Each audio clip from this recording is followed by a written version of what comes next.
Hello नमस्कार, आप सभी का स्वागत है आपके अपने यूट्यूब चैनल पर। तो देखिए साथियों, जो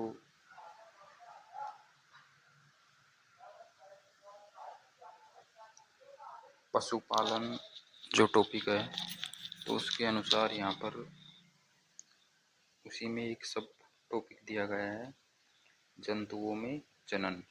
तो देखिए उसमें स्पेशल यानी कि केवल पशुपालन के अंडर में यानी जंतुओं में जनन को शामिल किया गया है। तो ये जैसे साइंस में होता तो अपन और भी इसमें जैसे नर को भी शामिल करते, मानव में जो जनन है, लेकिन यहाँ पर आप देखेंगे कि केवल जंतुओं में जनन जो चैप्टर है ये एनसीईआरटी का चैप्टर है, बिल्कुल बेसिक से इसमें समझा गया। अब जैसे इसमें जो डिटेल दे रखी है वो अपन डिस्कस करेंगे, लेकिन यदि कोई एक्स्ट्रा फैक्ट आपके पास में यदि है तो इसमें क्या है, आप नोट्स बनाएंगे तो उसमें ऐड करते रहना। यदि आपको अलग से कोई क्वेश्चन सोल्व करते वक्त या कोई ओल्ड क्वेश्चन जैसे आया हुआ हो तो उसके अनुसार आप इसमें ऐड कर सकते हैं, लेकिन केवल और केवल उसमें जंतुओं को ही शामिल किया गया है। तो यहाँ पर विशेष संदर्भ में अपन यानी जंतुओं को ही जनन के विषय में देखेंगे। तो इसमें जनन की जैसे दो विधियाँ दी गई हैं। सबसे पहले तो जैसे लैंगिक जनन और अलैंगिक। उसके बाद में जैसे पूछ सकता है क्वेश्चन कि भाई कौन सा जंतु यानी कि एक तरह से शिशु देता है, कौन सा अंडे देता है, और क्या प्रोसेस यानी उसमें रहता है जनन का, किस प्रकार से होता है जनन। एक आंतरिक यानी कह सकते हैं और बाह्य। तो आंतरिक और बाह्य में जैसे निषेचन जिसे कहते हैं अपन, यानी एक तो जैसे शरीर के अंदर, एक शरीर से बाहर। दूसरा कहें कि एक तो केवल जैसे कि किसी जनन में नर और मादा का होना आवश्यक है, उसी प्रकार किसी यानी जनन में केवल एक ही नर या मादा यानी कि जीव उसमें जनन में भाग लेता है। फिर जैसे कोई चूजे को जन्म देता है या इल्ली जिसे बोलते हैं, इस प्रकार जन्म लेते हैं बिलोटे पिल्ली।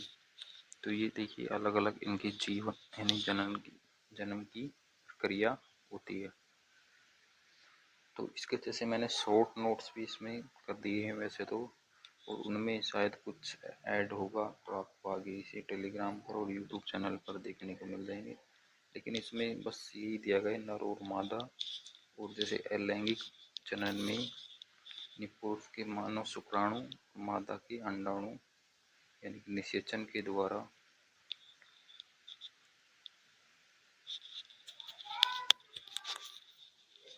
और इनके अंडों यानी देख सकते हैं आप मानव के दे रखे हैं यहाँ पर। तो अपन को जैसे जंतुओं के विशेष संदर्भ में यहाँ पर पढ़ना है। निषेचन को बता दिया था मैंने इसमें शॉर्ट नोट्स में, बिल्कुल बेसिक से देख सकते हैं आप।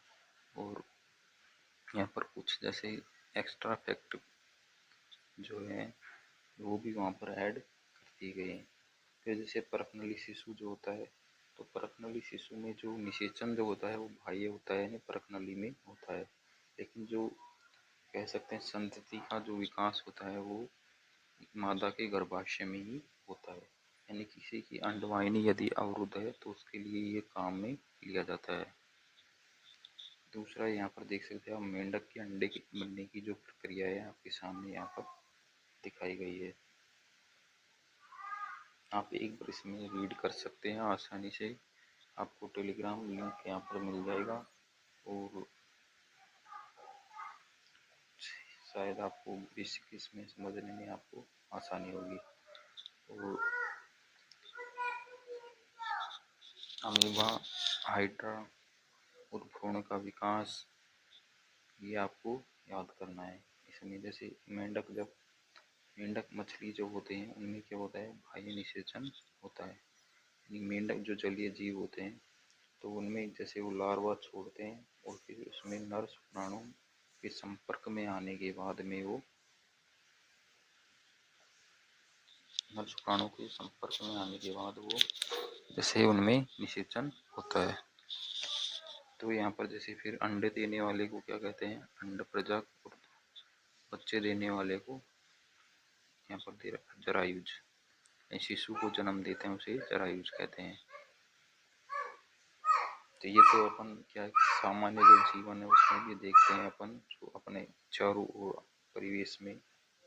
फिर देखिए इसमें शिशु का जो वयस्क बनता है, तो इसमें जो आप देख सकते हैं, एक तो रेशम कीट जो है उसका दे रखा है, आप देख सकते हैं क्रम।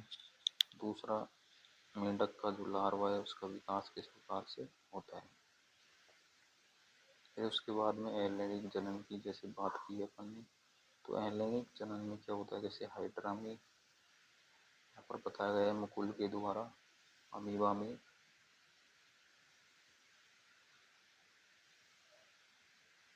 में द्विखंडन पाया जाता है। फिर प्लाज्मोडियम जो होता है मलेरिया, उसमें बहुखंडन अलैंगिक जनन पाया जाता है।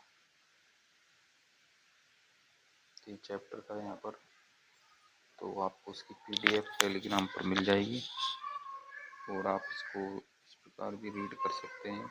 तो इसी प्रकार आपको और भी जो नए टॉपिक हैं जो भी आपको यहाँ पर PDF देखने को मिल जाएगी, और कुछ जो शॉर्ट नोट्स होंगे या एक्स्ट्रा फैक्ट होंगे वो भी आपको मिल जाएंगे यहाँ पर। इसलिए प्लीज़ चैनल को सब्सक्राइब कीजिए और शेयर कीजिए। ये डोली भेड़ के विषय में भी बताया गया है। देखिए डोली भेड़ जो डोरसेट भेड़ थी, और ईव था स्कॉटिश ब्लैकफिश ईव। संतति यानी स्तन ग्रंथि ली गई थी डोरसेट नामक मादा भेड़ से, और इसको स्कॉटिश ब्लैकफिश ईव से एक अंड कोशिका भी एकत्र की गई थी।